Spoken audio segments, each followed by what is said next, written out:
کہا جاتا ہے، بزرگوں کا تجربہ ہے کہ 1.25 لاکھ مرتبہ آیت کریمہ پڑھ لی جائے تو اللہ تعالیٰ آنے والی مصیبتوں کو ٹال دیتے ہیں. یہ تجربہ ہے.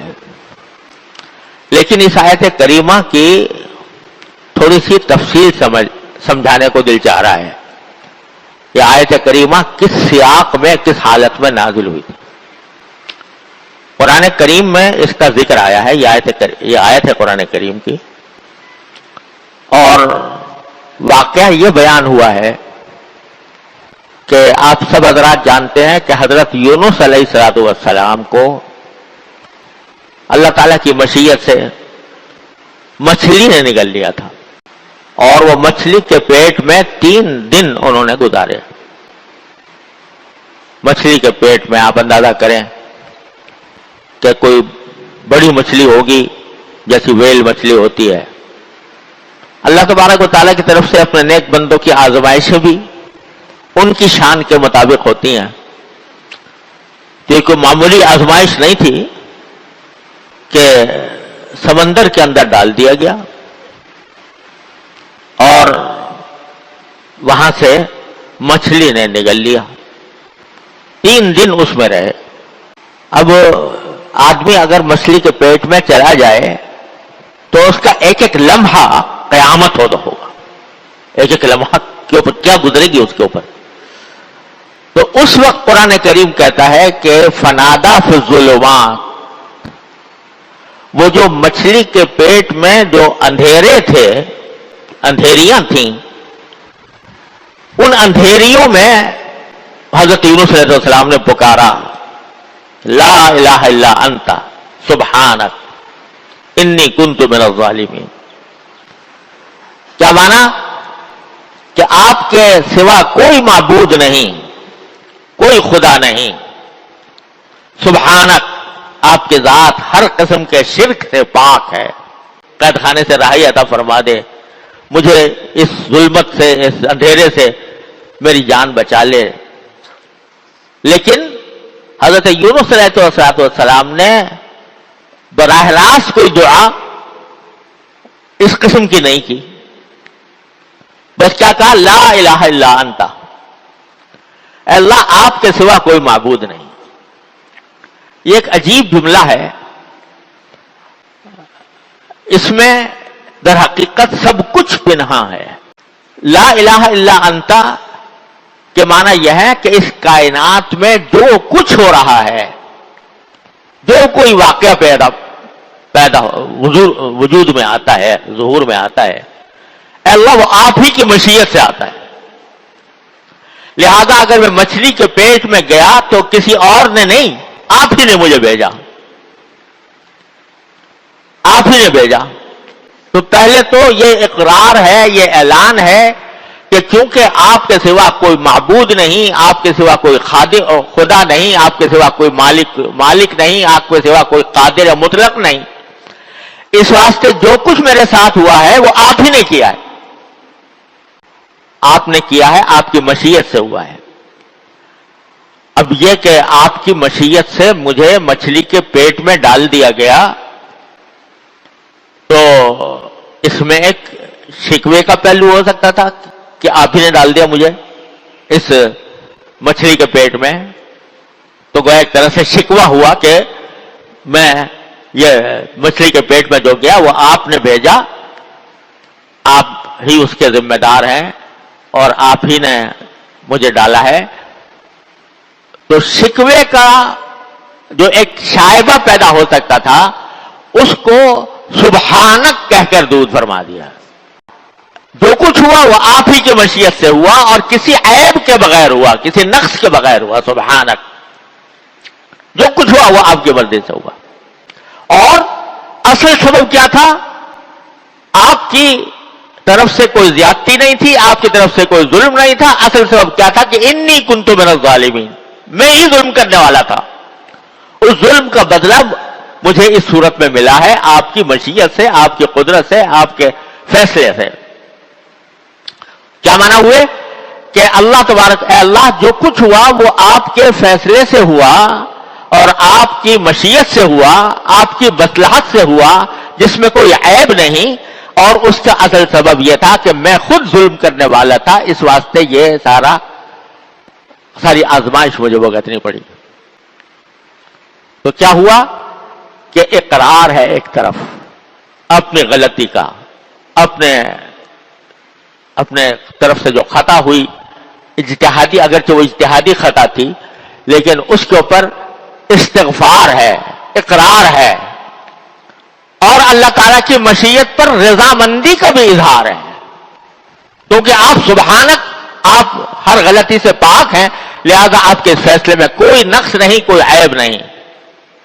تو سارا کچھ کیا ہے؟ اللہ تعالیٰ کی قدرت کاملہ کا اعلان، اس کی مشیت پر، اس کے فیصلے پر رضامندی کہ آپ نے جو کچھ کیا وہ ٹھیک کیا، اس میں کوئی عیب نہیں، کوئی نقص نہیں، سبحانک، جو لفظوں میں نہیں ہے لیکن بڑا لطیف انداز ہے اللہ تعالیٰ سے مانگنے کا۔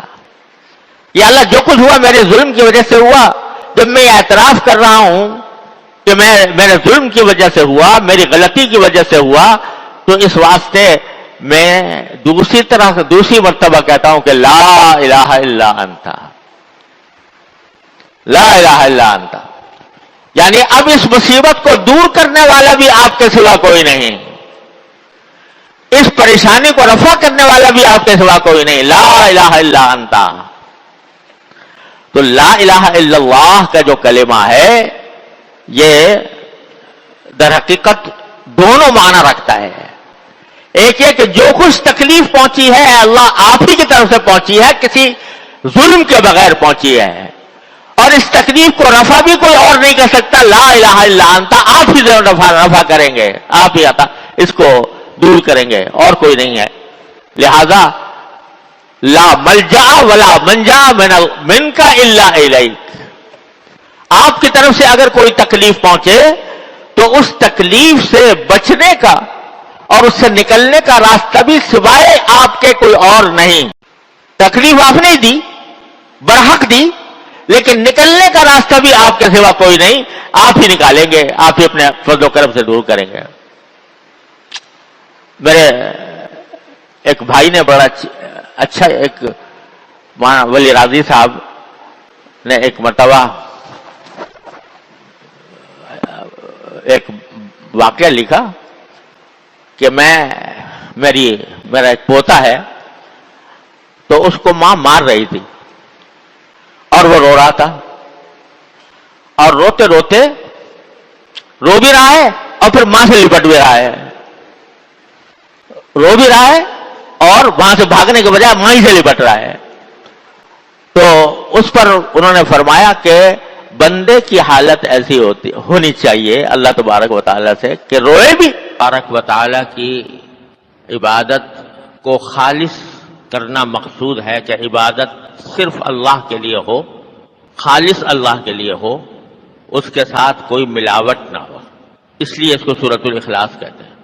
اور اس کا شان نزول یہ ہے کہ جب اللہ تبارک و تعالیٰ کے حکم سے نبی کریم سرور دو عالم صلی اللہ علیہ وسلم نے مکہ مکرمہ میں توحید کی دعوت کا آغاز کیا، آپ جانتے ہیں کہ اس وقت مکہ مکرمہ ہی کیا بلکہ پورے عرب میں، بلکہ پوری دنیا میں بت پرستی کا بڑا زبردست رواج تھا۔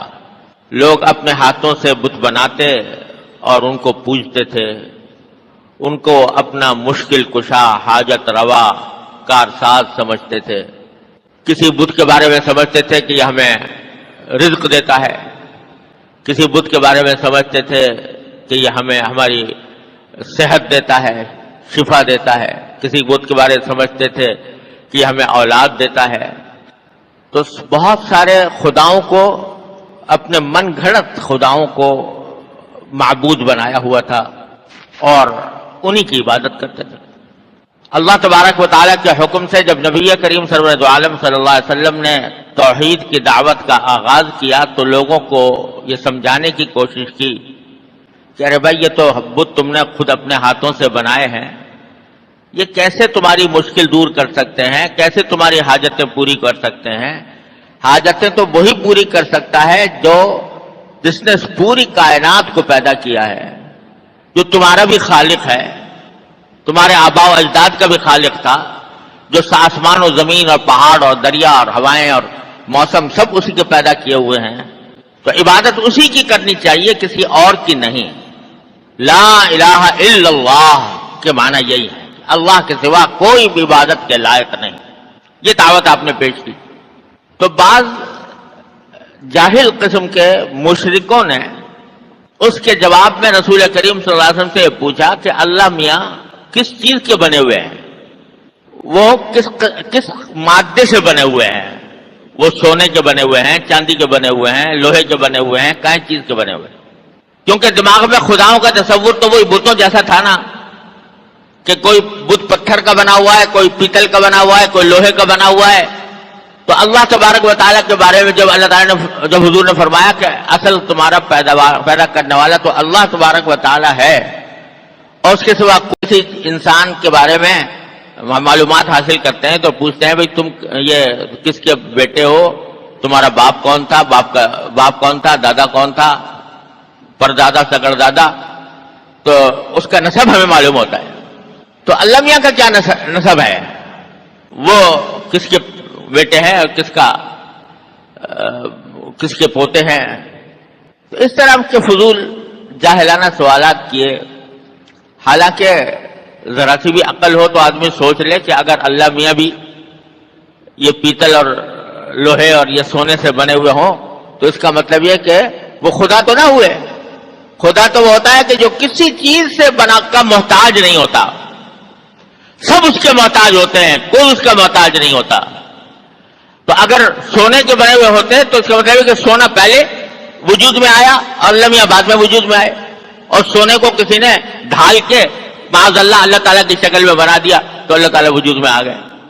یہ معمولی سی سمجھ والا آدمی بھی سمجھ سکتا تھا، لیکن ایسے ہی فضول سوالات ان لوگوں نے کیے تو اس پر یہ سورہ اخلاص نازل ہوئی، جس میں بڑے ہی عجیب انداز میں اللہ تبارک و تعالیٰ کی صفات بیان فرمائی گئی، اور سورت ایسی ہے نازل ہوئی کہ ایک حدیث میں آتا ہے کہ نبی کریم سرور عالم صلی اللہ علیہ وسلم نے ایک مرتبہ صحابہ کرام سے فرمایا کہ تم لوگ ذرا سب جمع ہو جاؤ تو میں تمہارے سامنے 1/3 قرآن کی تلاوت کروں گا، 1/3 قرآن کی۔